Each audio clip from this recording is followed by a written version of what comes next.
Okay, welcome back to my channel. Hi, my name is Mel DeWeese, and I work in the area of employee benefits and human resources.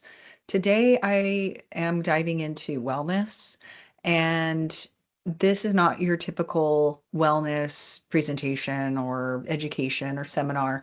This has to do with my hands-on experience with wellness and diet coaching. I was a diet coach for 10 years. It was my side gig, if you will, while I was doing insurance. Fitness and diet nutrition has been a hobby or an interest of mine for a long time. Like many women, I started dieting at about 16 and I read a lot of books on diet nutrition and tried a million different things before I found something that worked for me. And at the end of the day, it's probably a lot more simple than you might think. And I want to help businesses bring this knowledge to their employees. And I've put together this very digestible presentation. And wellness can seem very overwhelming from an employer's perspective.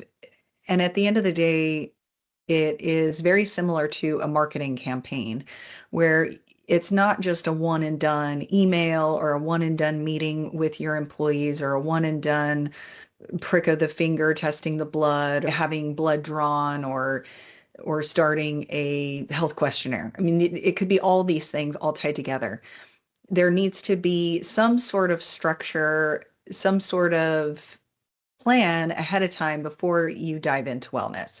And there are so many action steps to it that it can seem overwhelming if it needs to be done right. And I want to give you a place to start. So I'm going to go over some of my experience and why you should listen to me. And then two, I'm going to go over some simple action steps that you can go over to implement wellness into your business today.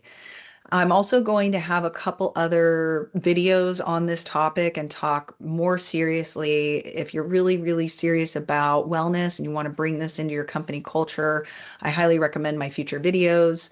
If you could do me a favor, it really helps me out if you like and make a comment. Okay. We just want to see real people on here. That's all. Okay. So from wellness coach to business catalyst, I do have 10 years experience in coaching and I was a diet coach. I did bikini competitions. I did two of them. I was nationally qualified to try to get my pro card. And as I was going through that process, I did have quite a few people come up to me and want to know what I was doing to change my body. People were naturally interested. And as those questions came in, I started helping people and then eventually started charging and eventually worked with some competitive athletes and the like. And I did learn so much. And I don't coach anymore. This isn't a sales pitch. I'm not trying to sell you any kind of coaching, but I do want to give you some simple steps that you can take within your business to bring forward wellness and try to wrap it up into your culture. Okay. So I didn't just coach diets, I learned systems. So, of course, muscle is a compounding interest and protein is a huge part of that. Let me tell you a little bit about what I found out as I was coaching people. Okay, so I didn't just learn about diet nutrition, I learned all about psychology and coaching. And one thing that I came across time and time again was eating, right? Everybody wants to eat, but when most people start working with a diet coach, they think that they're going to have to eat like a string bean and a cube of chicken. I think it's going to be all chicken breasts and vegetables, which can be a way to get where you want to go. Certainly, if you can turn off all emotions and be a complete psychopath and just eat dry chicken breast and vegetables, you'll certainly get ripped. Don't get me wrong. That is a way to do it. But there is an easier, softer way. And sometimes when I would write a plan for someone, they almost wouldn't believe it. They'd say this is too much food or they couldn't eat it all. And one thing that I did like to preach to people, I hate using that term, but I would try to teach to people is that protein is your friend. And if you can eat protein and figure out how to get 1 pound per gram of body weight of protein into your diet somehow. Just focus on that. Just track that. I guarantee you will lose weight. Maybe not guarantee, but most people will lose weight because protein is thermogenic. And as you eat protein, your body has to burn calories to assimilate that protein and put that protein to work. It doesn't put as much work in for carbs. It does put some work in for carbs. So carbs can be thermogenic as well, as long as your insulin is in a good range and all that. Again, I'm not a doctor. This is not diet advice. Okay, let me go through my disclaimer right now. Okay, I'm not a doctor. This is not medical advice. This is not any kind of advice at all. This is just a woman on the internet named Melissa DeWeese who is on here trying to educate and entertain. And this is for entertainment purposes only. Please don't take this as medical advice, legal advice, financial advice, any kind of advice at all. Okay? Would teach people how to eat more protein. There are a couple of different tricks that I used in meals and ways to help people eat more protein. But I found that if people just focused on that, and it's really zero point 0.7 grams per pound of body weight, but it's just easier math to do 1 gram per pound of body weight. And eating more protein isn't going to hurt you. So when we just focus on some simple things, just eating the protein, you'll get this. What I mean by that is as you eat more protein and as you drop calories, the idea, of course, is you do have to drop some calories. And most people are eating out of bags and through drive-throughs, not really putting too much thought into their diet at all. And if they start pivoting and just focusing on small things like increasing their protein, and it should be natural, lean meats, as natural as possible. The reason why I look to the side is because I never was very good at coaching vegans or vegetarians. I myself was a vegetarian and a vegan, and I was a raw foodist actually at one point. I grew up in a hippy dippy town called Ojai. And as a child, I went to a Seventh-day Adventist private school. Not because I was Seventh-day Adventist, it just actually ended up being the cheapest private school my parents could get me in. And they decided to put me in a private school because I was having problems in, not because we had the money. I don't really know how my parents like lost a business and we almost lost our house, but they did pay for me to go to a very, very small private school, extremely small. We had like 26 kids in the entire school. Yeah, it was like Little House on the Prairie from grades third through fifth. And if you don't know about Seventh-day Adventists, they are vegetarian. And so I heard a lot of information about vegetarians, and I was surrounded by vegetarians at school. And it's not that they didn't allow me to eat meat, but I eventually did go vegetarian, just learning through osmosis. We are a product of our environment in a lot of ways. And I went that way. And Ojai being in California and hippy dippy, we certainly we had vegan restaurants and all sorts of fun things to try and raw foodists, and I went to seminars for raw food. So anyway, I had a bad experience with that. I was fine as a child, but as I got older and I started developing a sensitivity to soy, and I didn't know it, and I just kept eating soy because soy is in absolutely everything for vegans and vegetarians, it seems. And I didn't know it was making me sick. So I was going to gastroenterologists and doctors and trying to figure out what was wrong with me. And I kept being told that I had irritable bowel syndrome and I'd have to go on Humira. And I said, no, I know it's something I'm eating. I just need to know what to stop eating. And I argued with my doctor, and I'm not going to go into the whole story, but eventually my doctor did recommend FODMAP's diet. So it sent me down this whole rabbit hole of elimination diets. And eventually I did do an elimination diet and found that I didn't have stomach upset. And also, it was like, I know when people hear like food sensitivity, I'm kind of the same way. Like when I hear somebody say, like, oh, I have a food sensitivity, it's kind of like, do you really? Like, I don't know. But mine was, except for me, I'm the exception to the rule. It's such a jerk. But anyway, so when I would eat soy, and sometimes even to this day, I do have more of a tolerance now. I do kind of have this amount, like if I go over a quarter cup or something, I'll have some stomach upset. But for a while, I was very sensitive to it. Even if I had a little bit, I would have heavy cramping and I was like laying on the couch and put a heating pad on me. I'm going, what is wrong with me? I was in my 20s. I should not be doubled over in pain every afternoon. So, as I did my elimination diet, I discovered that it was soy. And I had never even heard of, and what I was going to say is it was very similar to like lactose intolerance, some of those symptoms, and it was awful. It was just absolutely awful. So that's what I mean by when I say food sensitivity. It wasn't just like, yeah, I had brain fog and I had some of the other symptoms, but it got pretty severe and it probably would have turned into an allergy at some point. The more you're exposed to something that your body's having a bad reaction to, if you just keep hammering your body with that thing, it can develop an allergy. So there's like this sweet spot where you want to introduce a little bit. And so, anyway, I don't want to get into all the biology around it because I'm not really up to date on all of the research. I'm mostly focused on insurance and wellness and administration within companies rather than diving into all of the nitty-gritty biology. But I feel that my study of this was pretty ahead of the curve for what we're seeing now. We're seeing doctors start to adopt a lot of the things that I'm saying. And then as I went through my journey, I discovered that I had the MTHFR gene, which sounds like mother. And it's where my body doesn't methylate B vitamins very well. And I was getting very tired.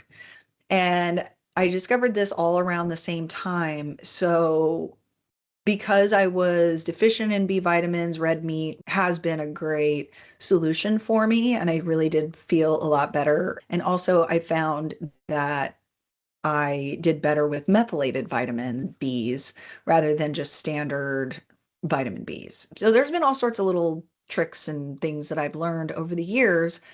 Testing and blood work and all that is very important. And it can be quite expensive, by the time you get into lab work and coaching and things like that, it can be intimidating for someone to even start on the path of getting healthier. And the other thing I learned was that toxins were in our water. And of course, I knew this. I grew up, my middle name's Serenity, so my parents have a little hippie in them. So we did know, my mom did know all about, toxins in the water and making sure we always had clean water.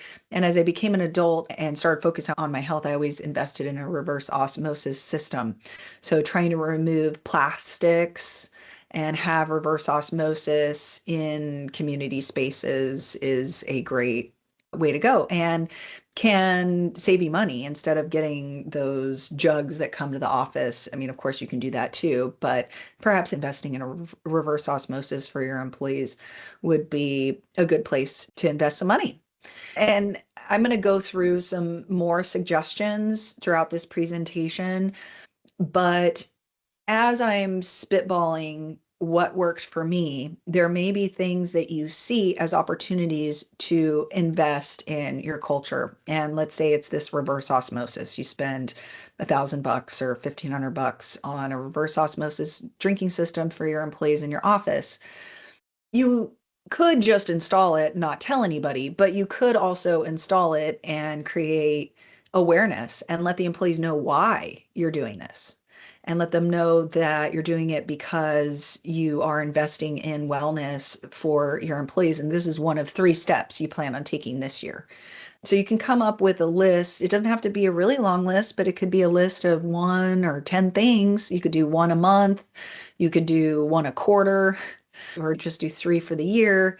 And just make sure that you communicate your intention to the employees and make sure that it's coming from an executive. So if this is coming from the owner, if the owner comes up and it's an employee meeting and gets in front of everybody and says, hey, I've been working on my health this year and I want to bring that into the office, not just for myself, but I want to share it with the rest of you. And so I've decided to invest in this reverse osmosis system. Then I also learned about the microbiome and we have more bacteria in our bodies than human cells, which is pretty crazy.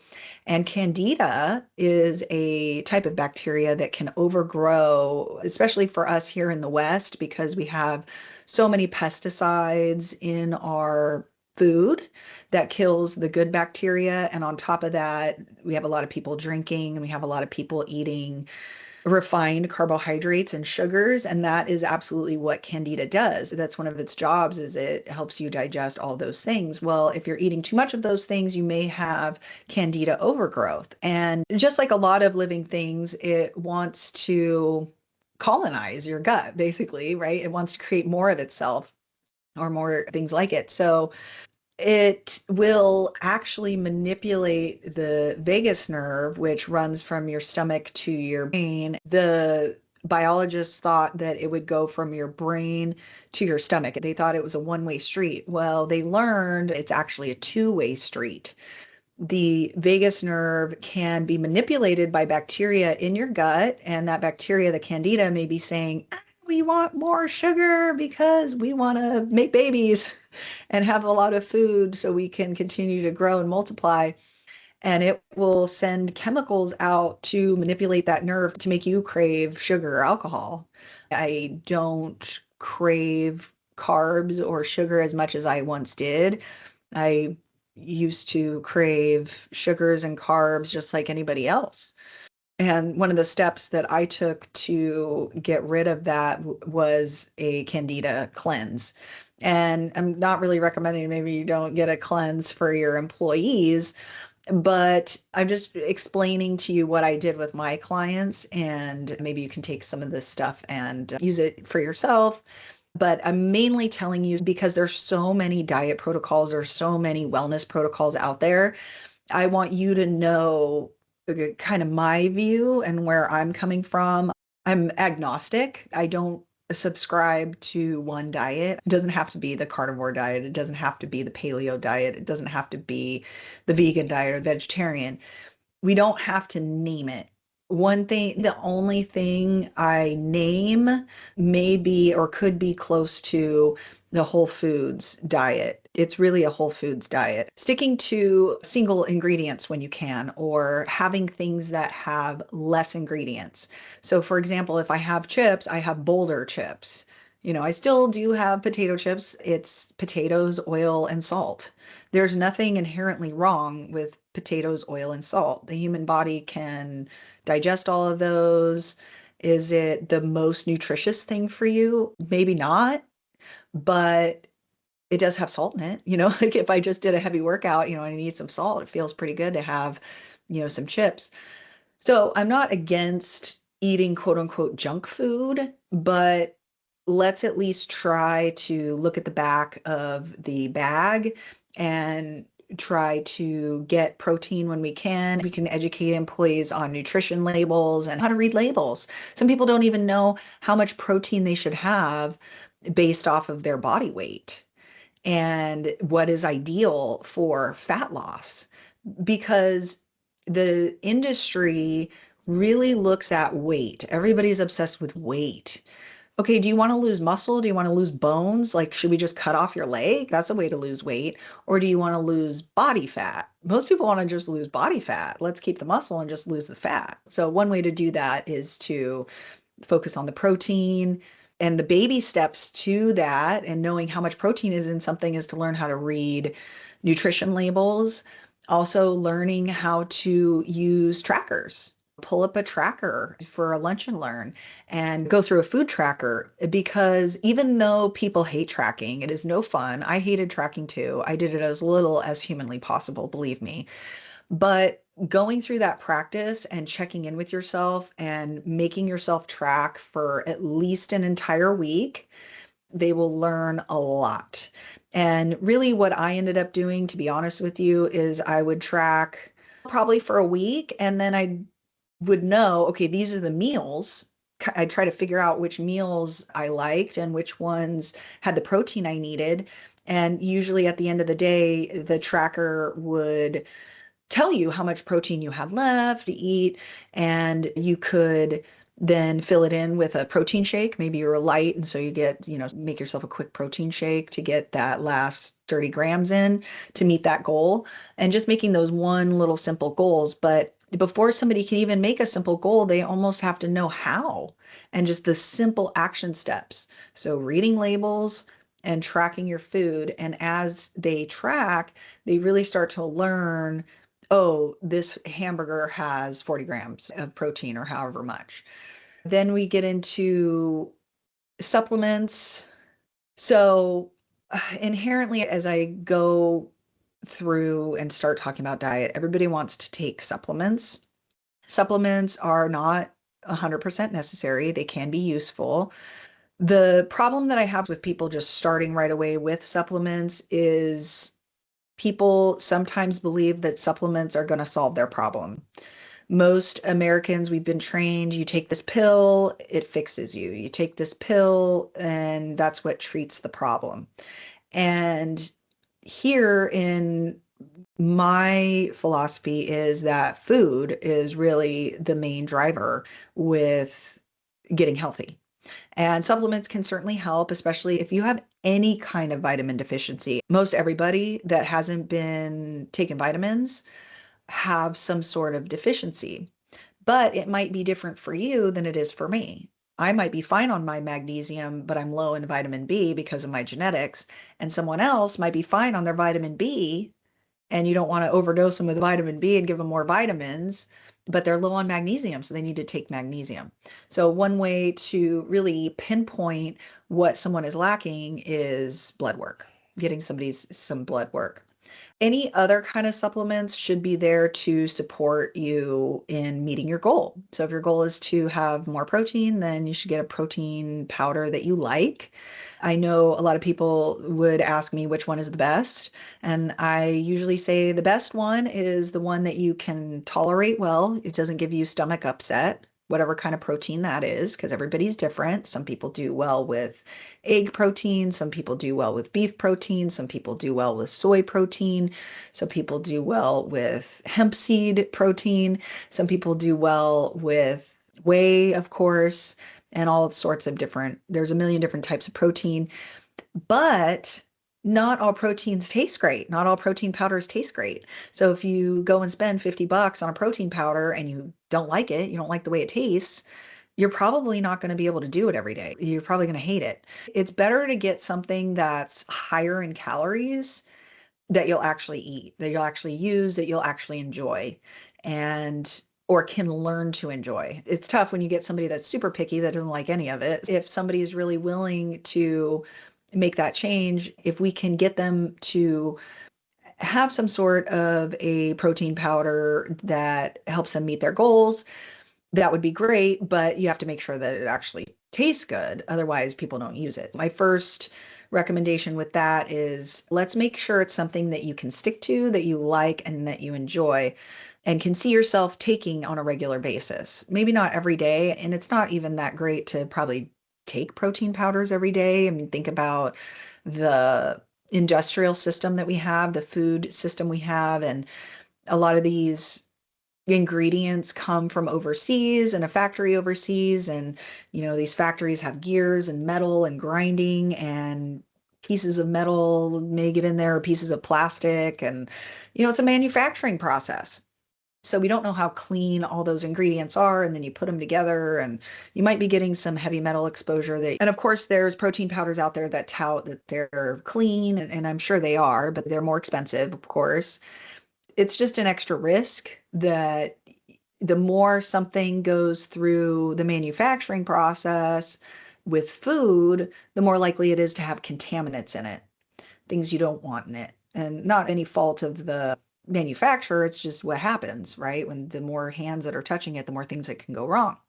So my thought with that again is trying to stick to single ingredient when you can. And of course, we don't live in a perfect world. We have to travel, we have to be in the car, we have to grab a Quest bar or, protein bar sometimes to fill in the gaps, gas station protein bar. Luckily there are some decent options now in gas stations. It used to be you'd go and they're wouldn't be any really protein bars that were that good for you. And if they were, they had just as many calories as a Snickers bar, so, and just as many carbs. So it almost didn't help very much. But now, there's really nice gas stations now, and you can get beef jerky is a great option for a lot of people, and protein bars and things like that while you're traveling.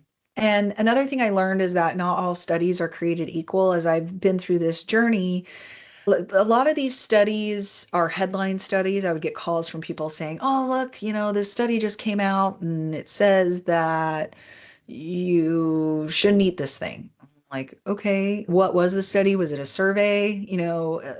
Some of these studies are just surveys that they send out to a bunch of people, and they ask very vague questions, and then they pull the information from there and draw some conclusion that is a bit of a leap. So for example, let's say there's this study, I don't remember the exact study, so I'm not going to like cite it or anything, but it was something like people that eat red meat are 5 times more likely to have a heart attack. And everybody goes, "Oh my gosh, I shouldn't eat red meat." That's the headline, right? When you dig deeper, it turns out that it was really a survey that just went around and asked people how often they eat meat. So the problem with these surveys is you don't get to pull apart exactly what the problem is. So the problem may not be the red meat. The problem may be that they're eating McDonald's, right? They're eating meat 4 times a day, then they had a heart attack. Oh, therefore meat's bad. Like that's quite a leap. I call that that's a leap in thinking. It's not necessarily the meat. It could be the McDonald's and the oils and the any kind of fast food or food that you shouldn't eat every day or 4 times a day, right? So not all studies are created equal. When you read a study or read a headline, you do have to turn on that critical brain and say, who's trying to sell me what? A lot of times an article is written and somebody's trying to sell you something. And a lot of times the article is positioned to sell you that medicine or that supplement or just get you to click because it's scary sounding. So unfortunately, some of these headlines and studies and articles aren't very useful. And then, of course, as a woman, as I went through this bodybuilding journey, it was difficult for me to find good information that was specific to women. There really isn't any, at least there might be now, but when I was researching it, there really wasn't. It was all guys in med school or training to get their degree in biology or sports science or sports medicine or something. And they would get all their buddies together and do some sort of a weightlifting study. And it's a study of 20 guys that are 19 years old, or 25 years old. And you'll see it like if you pay attention and you start reading studies that come out, like the new studies on muscle building or how many reps you should do and what's your rest period and all this. It's like, okay, well, one, they're 20-year-old guys, so testosterone's at peak performance for everything. Then you may be someone in your 50s. And maybe it's going to be a little different for you because you're not a male in your 20s. So trying to extrapolate some of this information and also it's usually a really small sample size. So looking at 15 or 10 guys over a 2-month period and their muscle gain when they've never been trained before, no training, and they gained this much muscle with this amount of set. Well, maybe they would have gained muscle no matter what the hell they did. It's like, because they're 20-year-old men. I've learned to have discernment and not take anything for face value. And if a article interests me, just read more about it or just always put your critical thinking hat on. The real win is that health is not about starving yourself or following rules. It's about understanding your body, feeling it right, and building a sustainable system that compounds over time. So, again, finding ways to build your environment that makes it as easy as possible to make better decisions around health, diet, and movement, some sort of movement. And a part of your environment is your work. We're all working 8 hours a day. A lot of times, a lot of us work more than we get to spend time with our families. So that's why I am bringing this to you, Mr. Employer or Mr. or Mrs. HR person, because employees are at work a lot of their waking hours. And if we can help the employees build a mindset of health and wellness and give them an environment that helps them be healthier, then that is absolutely a fabulous way to build that into your culture. So why would you focus on this? Some of the benefits are completely obvious, but I do want to go over them with you just so that we can look at how this is going to benefit a business. So if a business spends money, you're like, okay, you're going to spend 2 grand on reverse osmosis, and then I'm going to spend $250 on everybody to get lab work, and then I'm going to spend an extra $500 a month on healthy snacks instead of this junk that we've been buying. Or every time we go out to eat, instead of getting pizza, it's going to cost us another $200 for employee lunches because we're going to do this other option, maybe barbecue or something that's more expensive, but it's a healthier option. So why would you go through all this hassle? Like, it's their responsibility. It's not my responsibility as the employer. It's my responsibility to be healthy for me. It's not my responsibility to make sure my employees are healthy. You're right. Everybody's responsible for their own, what they put in their own mouths. And if they move or they don't, if they go on that walk or they don't, but the investment is worth it. It does take time. It's not something that happens overnight. Changing culture is very hard, especially if the leader is not behind it. So, one of the issues that I've seen with HR managers is getting the buy-in from the executives, getting the buy-in from the owner, getting the buy-in from the CFO, or the CEO really wants to move forward with this health and wellness initiatives, but they're having a hard time getting buy-in from their team, from the people that are going to implement it to make it happen. So it's going to take effort to communicate what you want to do and move these initiatives forward, some sort of a wellness initiative forward. So to give us motivation to do all that, we have to look at what's the carrot? What's in it for us? What's in it for the business owner and the executives? So a healthy mind is a clear mind. A clear mind makes better decisions. If an employee is eating right, they are more likely to sleep better. If somebody's healthier, they're more likely to sleep better. If somebody sleeps better, they're more likely to make a better decision. The more money they're going to make for you. A clear mind makes better decisions. A business is a series of decisions. If you're in business making a bunch of bad decisions, you're not going to be in business very long. If you're in business making a bunch of good decisions, you're going to stay in business for a long time. And if you can help your employees make better decisions, they're going to help you grow your company. Health is one thing, and it connects to a lot of other areas. And I will get to that here at the next slide. Okay, invest in your employees' wellness and you get better productivity, retention, and culture. It's been shown that healthier employees call in sick less. Their immune systems tend to fight off colds better if you're exercising on a regular basis and getting your vitamins and eating right. For the employers that invest in wellness, the employees tend to be more productive. A clearer mind makes more decisions more often. And that is what productivity is. We want to help the employees succeed.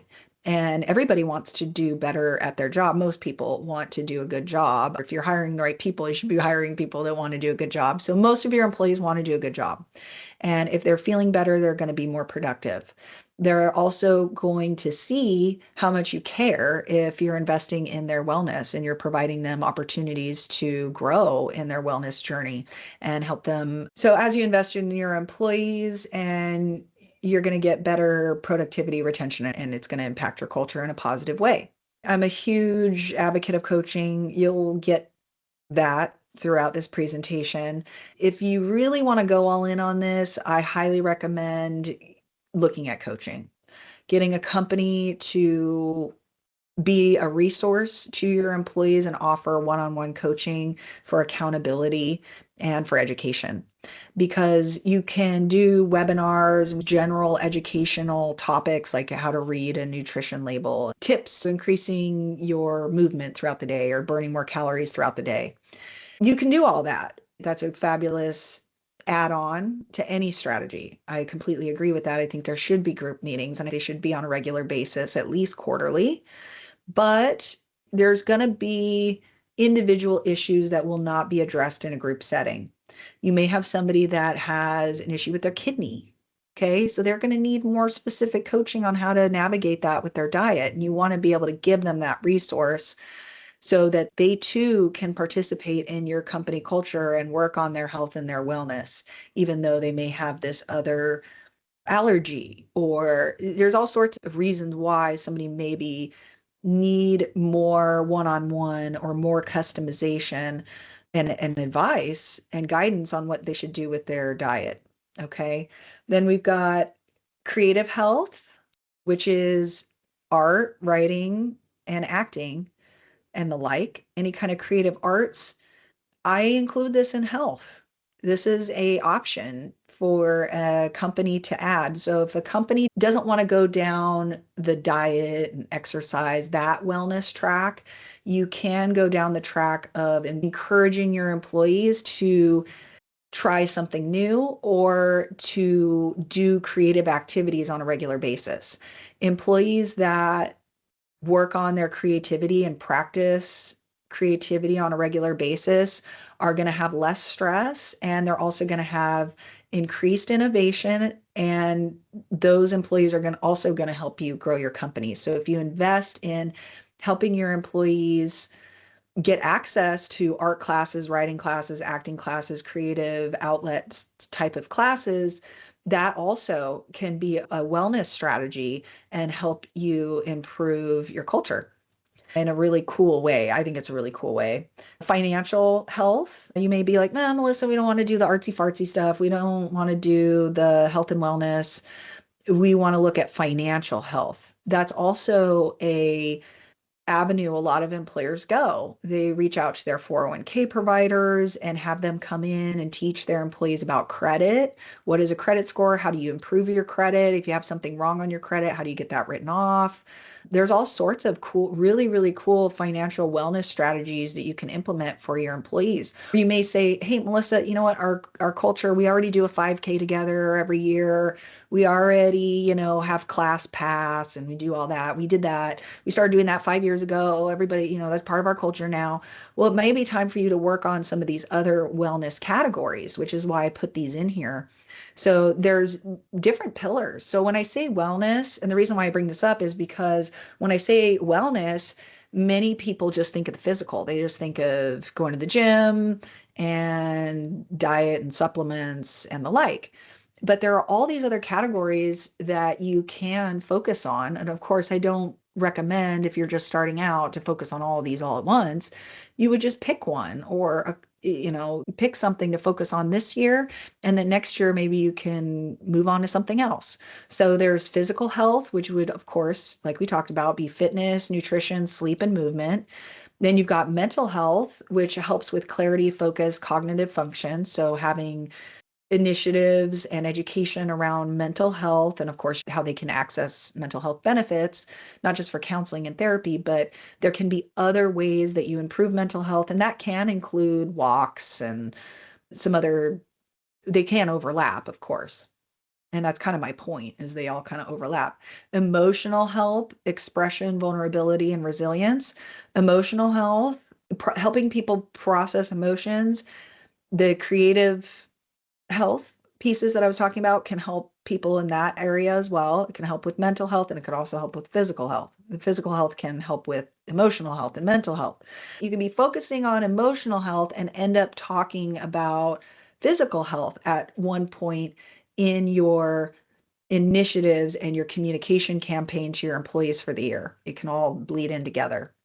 Financial health, security, planning, peace of mind. And like we talked about, getting a hold of your 401k provider and somebody that is specialized in credit, educating your employees on a couple of different areas like security and planning and credit. Music is also a fabulous interactive music, team building exercises and outings that can be really cool and bring people out of their shells. Spiritual health, purpose, meaning, and connection. I know this one gets people get a little squirmy about this one because religion can be associated with spirituality. I don't necessarily think they have to be married to one another. You can be spiritual and not religious, and you can be religious and not spiritual. So, focusing on some sort of spiritual aspect. I think that also bleeds into the emotional health and the creative health and other areas as well. And that can be also very expansive and interesting for certain cultures. It depends on your culture. It depends on what your business is and what makes sense for your business within your business and what people you need. If you are a company that makes accessories for yoga studios or something, this could be a really cool initiative to work with your people on. My point is, of course, if you are a financial planner and or an attorney and you come into your office, we're going to work on spiritual health. That might not be the right culture, but it's up to you. You might be a very unique attorney or a very unique financial planner. I don't know. That's up to you, the business owner or the executive directing the direction of the business. Social health, community, belonging, and relationships. So, talking to employees about the importance of social health as well can also be an initiative related to wellness. So, my point is when I talk about wellness, everybody thinks of this first bucket, and I just want to open your mind, crack your mind open, and let's be expansive and think about other strategies that we can use to get the employees we need or help our employees. These are different coaching services that you could search for. So there's nutritional coaching, wellness coaching, business coaching. Like I said in the beginning, I'm a really big advocate of coaching, not just the nutritional coaching and the diet coaching, but business coaching. So your executives, your managers, really think about what kind of coaching you could provide to your team. It doesn't just have to be the executives and the managers. It can be anybody within your organization offering some sort of coaching to help your employees become better leaders. It doesn't matter if they're the lowest man on the totem pole. The lowest man on the totem pole can still be a great leader and may be able to grow within your organization. You may be able to promote from within if you're helping your employees grow in positive ways. And this is a fabulous way to do that. Creative and expressive classes, so offering to pay for art classes, writing classes, acting classes, meditation and breath work classes are also a really great way of going about it. A lot of people use ClassPass for the fitness solution. There's a lot of services that you can implement and spend money on to invest in your employees and drive your culture forward in that direction. Why does this even work? Sometimes it does, sometimes it doesn't. I've never seen an employer be worse off after trying to implement a wellness program. Just like with anything, what I've seen is a lot of employers start a wellness program and it just loses steam. Everybody gets busy. The HR manager gets busy. HR is already overwhelmed having to manage this other campaign, this other communication campaign, and get everybody together and tell employees how to get access to ClassPass and how to get this credit for that. Your team may be overwhelmed and may not be in a place to do this. Or if they are in a place to do this, it may lose steam over time unless there's adequate buy-in from the administrators, from your managers that have been tasked to heading this up. Some employers create wellness committees where they get a group, maybe 3 to 5 employees together, and they are on the wellness committee and they are in charge of communicating these things and rah championing the initiatives or the events or getting the emails out, getting the sign up sheets out, helping people sign up for ClassPass, whatever it might be. It's usually HR, but I've seen HR use committees and it can be successful, but rotating people through that can also be helpful. So having Susie, Bob, and Sam on it for 3 months, and then Susie drops off and somebody else comes in.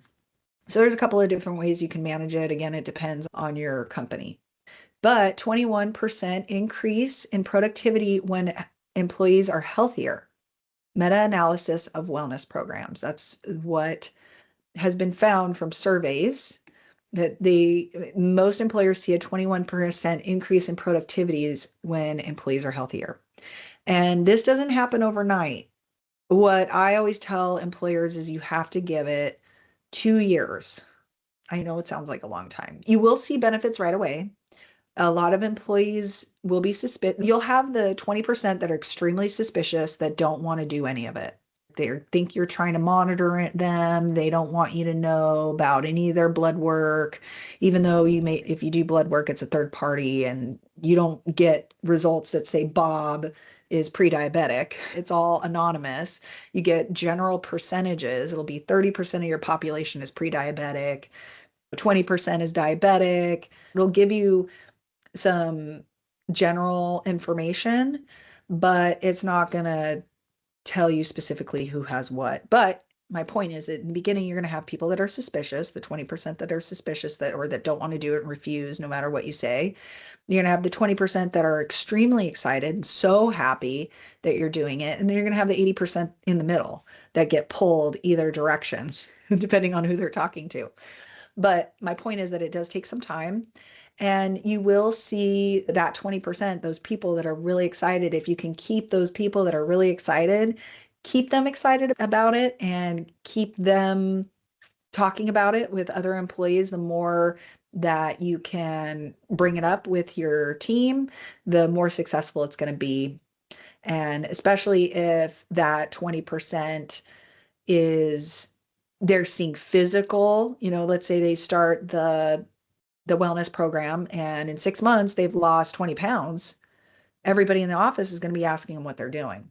And they can say, oh yeah, I did this and I did that. I joined the coaching program and the nutrition coach really helped me understand that this one, this juice I was having, I just, needed to cut that out. And I had to drink water, but I hated water. So we found the solution of this other thing and I drink that instead now. And then on top of that, I do eat more protein. I eat this much protein now instead of this much carbs, or I used to just eat mac and cheese and now I'm eating this other thing. As they're successful, they will advocate for the program.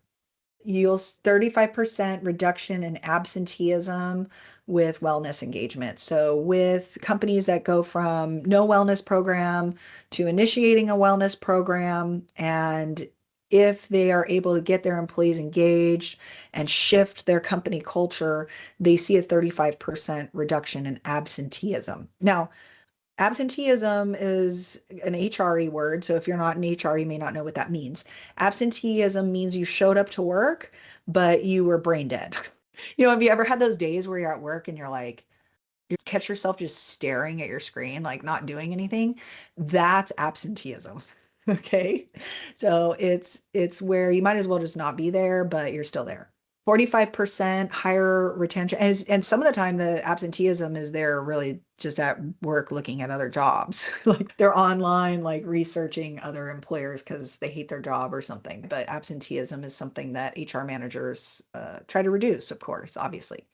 45% higher retention when employees feel valued beyond the paycheck. So this is the part where you're going to get bang for your buck right away, no matter what you do. Anytime you start anything new, the 20% is going to hate it, usually. Even with that, you still have 80% of your population watching their executives, their bosses, their managers, the owners. And if the owner is coming out and saying, hey, we just invested $1,500 in this reverse osmosis because not just for me, but for you guys too. I want to, and then we're doing this wellness thing and we're doing this and we're doing that. And this is what our plans are for this year. And if you biometric screening, you can have it. You can take advantage of it if you want. And if you do, you can sign up for ClassPass. You can do this, you get this and this for free or at a discounted rate, whatever you decide to do. But when they see the owner or an executive rolling out these programs, they feel that they're valued beyond their paycheck. They feel that, wow, I'm working for an employer that really cares. And it's true. They are. If you're investing in employee benefits, spending a bunch of money on making sure that your employees are taken care of when they go to the doctor and getting their teeth cleaned and they get the glasses they need with the vision care and they have the life insurance in case somebody passes away, God forbid, and their family has something, disability insurance, and you are investing in wellness now and helping employees get ClassPass or some other really cool perk, employees are going to say, wow, and they're going to brag to their friends. They're going to say, oh, yeah, well, I'm signing up for ClassPass and I'm going to this new Pilates class. And do you want to go with me? So, with that, thank you for hanging out until the end. Hopefully, you found this useful and hopefully, I motivated you to start a wellness initiative within your business. And if you have any questions, please feel free to reach out to me directly at melissa@nomadInsgrp.com, or you can go to bennies.info. Here I have a free consultation available for anyone who wants a review of their employee benefits. And that's 100% free right now. So please take advantage of that. And I'll see you next time. Bye bye.